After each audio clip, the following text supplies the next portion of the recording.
Exercício 2.9. Temos a seguinte situação. Determine a intensidade da força resultante que atua sobre a cantoneira, mostrada na figura, e sua direção θ medida no sentido anti-horário a partir do eixo x. Então, olha só, ele deu as forças inclinadas aqui, a gente vai ter que decompor. Então, eu vou pegar o F1 e vou decompor em azul. Só toma cuidado porque a força está apontando para cá, ó, para a origem, né, do eixo cartesiano. Então, o que eu vou fazer? Ó? Quando eu decompor em x, mantém apontando para o centro aqui, tá? Então, nesse caso aqui, ó, tá com o ângulo, né? Essa decomposição vai ser o F1 cosseno de 30 graus, certo? Mas agora a gente precisa fazer em Y também. Então, vou colocar aqui. Ó. Agora a gente tem o azul ó, apontando para baixo aqui, ó. Certo? Então, vou puxar aqui só para indicar. Ó. Esse daqui é o F1 seno de 30 graus. Tá? Para a gente lembrar mais rápido, né? Fazer mais rápido, aqui com o ângulo, cosseno. Aqui sem o ângulo, seno. Bom, mesma coisa eu vou ter que fazer com F3. Vou decompor em verde. O que a gente vai ter, né? Vai ter aqui, ó. Vou começar pelo eixo X, tá mais fácil. Então, vou decompor para cá, ó. Apontando para o centro do sistema de coordenada, porque a força está apontando para o centro. Esse daqui é o F3 cosseno de θ, tá? Então, ou seja, eu estou definindo um θ aqui, ó. Que é justamente o θ desse triângulozinho pequenininho que ele deu, tá bom? O θ aqui, ó. Mas, além disso, a gente tem também uma componente vertical, que está para cá, ó. Ok? Que vai ficar F3 vezes o seno de θ. Se você ficou confuso, eu sugiro que você desenhe bem grande, tá? Para conseguir visualizar melhor, porque eu estou aproveitando o desenho do enunciado, mas você pode desenhar fora para poder aproveitar, tá bom? Para poder visualizar melhor. Então vamos falar. Agora que a gente já decompôs todas as forças nas direções y e x, porque o F2 aqui não precisa, né? Porque está na vertical. Então o que a gente vai ter? Ó? Vamos começar com a resultante em x. A resultante em x vai ser o F1 cosseno 30. Ó, a gente tem o F1 cosseno 30 e tem o F3 cosseno θ. Só que o F3 cosseno θ está apontando para a direita e o F1 cosseno 30 para a esquerda. Então você tem que levar isso em consideração. Então fica assim, ó, menos F1 cosseno de 30 mais o F3 cosseno θ. Já a força F2 não entra, né? Porque ela não tem nenhuma parte dela em x, só em y. Então fica Rx menos F1. Vamos lá. É menos 700 vezes o cosseno de 30 graus mais o F3, que está aqui, ó, é 600, e o cosseno de θ. O cosseno de θ, que a gente definiu aqui, basta a gente olhar o triângulo pequenininho que ele deu aqui, ó. Cosseno ao cateto adjacente, que é 3, dividido pela hipotenusa, que é 5, tá?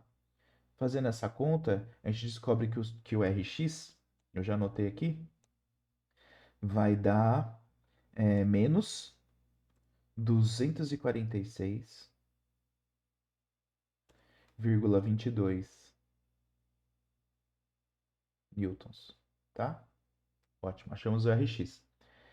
Vamos agora achar o Ry. O negativo significa que a resultante em x vai estar, né, do zero aqui para a esquerda do eixo x. Vamos para o eixo y. O que nós temos aqui? Nós temos todo mundo apontando para baixo nesse caso, né? A gente tem o F2 lá, menos F2, que está apontando para baixo, o eixo está orientando para cima. A gente tem a decomposição Vamos começar pelo F1. A decomposição do F1, que fica menos F1 seno de 30 graus, tá? Que é essa aqui, ó, o azul. E tem a verdinha aqui do lado, que é a decomposição do F3. Então, menos F3 vezes o seno de θ, que a gente definiu o θ aqui, ó. ok? Bom, então quanto vai dar a resultante y? Vamos substituir os valores. Dá menos 400, menos o F1, que é 700, vezes o seno de 30 graus, menos o F3, que está aqui, que é 600, vezes o seno de θ. O que é o seno de θ? A gente olha o triângulozinho que ele deu aqui, ó. É o cateto oposto pela hipotenusa, tá?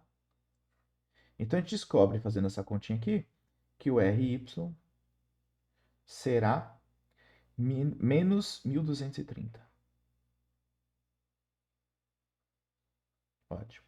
Para calcular a resultante, porque agora a gente tem o Rx e o Ry. Para calcular a resultante e a direção do ângulo θ, que é a direção do ângulo do vetor, né? Que ele pede aqui, ó. Ele chama de θ. Eu acabei usando θ aqui também, né? Mas tudo bem. Medida no sentido horário a partir do eixo x. Então, eu aconselho vocês sempre, para não ter dúvida, a fazer um desenho dos eixos novamente, só com esses vetores aqui, tá? Que fica mais fácil, ó. Aqui é y, aqui é x. Porque olha só, a gente encontrou que o RY é menos 1230, então ele está para cá, ó. Assim. Esse daqui é o RY, tá bom? E o RX também deu negativo, ó. Menos 246, então ele está para cá, ó. Certo? Esse é o RX. Então, como a gente quer saber o resultante, o que a gente vai ter que fazer? Isso aqui, ó. Método do paralelogramo. Essa é a resultante do RX e do RY, tá? Subir um pouquinho aqui. Assim, ó. E qual é a vantagem de fazer dessa forma, com o desenho? Porque você pode calcular o θ, por exemplo. Eu vou obter o θ aqui, ó. Θ não, né? Vou chamar de outro nome, vou chamar de alfa, tá? Porque depois o que ele quer é o θ, ele quer o ângulo, ó, a partir do eixo x. Então o que ele quer é isso aqui, ó. Vou colocar em verde, ó. Ele quer isso aqui tudo, ó. Daqui até o ponto que localiza o vetor, tá vendo? Esse é o ângulo a partir do eixo x. Só que é mais fácil a gente achar o alfa e depois achar o θ. Vocês vão ver como vai ficar, ó. Então, calcular primeiro a resultante, né? Que esse R aqui, que é o mais tranquilo. O que vai ser essa resultante? Vai ser Rx ao quadrado mais Ry ao quadrado, Pitágoras, né? Porque aqui o ângulo é 90 graus, né? Certo? Então aqui é 90 graus. Então eu tenho um triângulo retângulo aqui, ó. Ok? Então eu faço o quadrado dos catetos aqui e vou achar a hipotenusa. Então, R ao quadrado será o Rx, que eu vou substituir, menos 246,22. Aí não precisa pôr menos não, tá? Porque vai ficar ao quadrado mesmo, então nem tem necessidade. Ao quadrado. Mais o Ry ao quadrado, que é 1230. A gente está substituindo o módulo, né? Porque a gente está analisando o triângulo. Bom, resolvendo isso, a gente vai encontrar que a resultante é, eu já anotei aqui,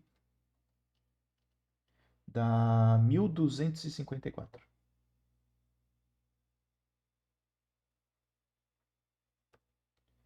Certo? 1254 newtons. Beleza, agora vamos para o ângulo θ. Vamos para o ângulo θ. Achei a resultante. Primeiro vamos calcular o alfa, né? Porque se eu pegar aqui a tangente de alfa, é o cateto. O alfa está aqui. Então é o cateto oposto. Cateto é o seno pelo cosseno. É o cateto oposto, que é o RY, pelo cateto adjacente, que é o RX. Certo? Então vamos lá. Vai ficar RY, que é 1230. Aí você vai jogar o módulo, tá bom? 1230 dividido pelo Rx, que é 246,22. Então, basicamente, o que eu estou dizendo para vocês é que a gente está resolvendo a geometria aqui, pensando num triângulo aqui, tá? Eu não estou preocupado com sinal, nem nada disso. Pensando numa coisa geométrica. Então, é por isso que eu uso o módulo dessa forma, tá? Daria para resolver do outro jeito? Daria, mas eu acho que fica mais confuso. Fazendo isso, calculando a tangente aqui, você vai obter que o alfa é, usando o arco tangente, né? 78,68 graus. Só que não é isso que ele quer. Ele quer o ângulo a partir do eixo x. Só que basta você pensar o seguinte, né? Foi assim, ó, logo. O que é o θ, né? O θ é o, se eu pegar, é 180 graus, ó, que esse é o ângulo raso do y até o rx, fica 180 graus, mais o alfa, que é 78,68. Então, graus. Então, somando, eu descubro que o ângulo θ a partir do eixo x será de 259, aproximadamente aí, 259 graus, tá? Aí você pode encontrar algumas resoluções que substituem o sinal ali no direto na tangente para achar o ângulo, mas eu acho que fica confuso, eu acho que assim fica mais fácil de visualizar, tá? Qualquer dúvida, é só vocês escreverem aqui nos comentários. Abraço, pessoal.